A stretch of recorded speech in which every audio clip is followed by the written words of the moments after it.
سلام بچه‌های عزیز، امیدوارم کارتون خوب باشه. یکی از مواردی که در سوالات علوم پایه همیشه میاد در ارتباط با شکستگی‌های استخوان‌ها و آسیب اعصاب هستش. یکی از این موارد در ارتباط با استخوان بازو و 3 تا عصبی که با استخوان مجاورت دارن هستش. عصب اگزیلری با گردن جراحی، اونجا نوشتم. عصب ریدیال با تنه استخوان بازو، عصب آلنار با مدیال اپیکوندایل استخوان مجاورت داره. پس اگر یک سوال اومد که گفتن گردن جراحی استخوان شکسته، بدونی چه عصبی آسیب دیده؟ عصب اگزیلری. حالا عصب اگزیلری کجا میده؟ خب باید برید مطالعه کنید، توی فیلم ها ببینید که این عصب به عضله دلتوئید میره، به عضله ترس ماینر میره و به پوست ناحیه خارجی بازو. پس اونا رو باید در نظر بگیرید. بعضی وقتا سوال این شکلی نیست که بگن که گردن جراحی شکسته چه عصبی، نه، سوالو سخت‌ترش میکنن.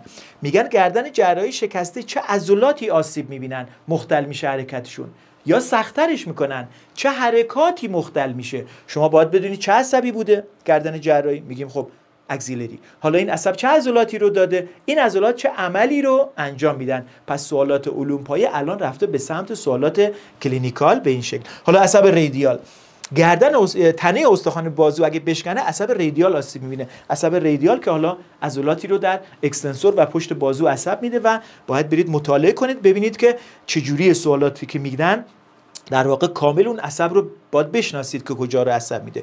و عصب آلنار مدیال اپیکوندایل اگه بشکنه عصب آلنار آسیب میبینه. عصب آلنار 1.5 عضلات فلکسور ساعد رو میده و در واقع 3/4 عضلات کف دست رو عصب میده. اینا رو هم باید برید مطالعه کنید. پس یکی از مواردی که همیشه دیگه تو سوالات علوم پایه گنجانده شده و در سالهای گذشته داره شروع میشه، این سوالات داره افزایش پیدا میکنه و در یکی از موارد من دیدم 6 تا سوال این شکلی کلینیکال داده بودن در سوالات علوم پایه در ارتباط با مجاورات اعصاب با استخوان‌ها در اندام‌ها خیلی مهم هست و همچنین این مجاورات با شریان‌ها که در سر و گردن یک موردش رو براتون گفتم.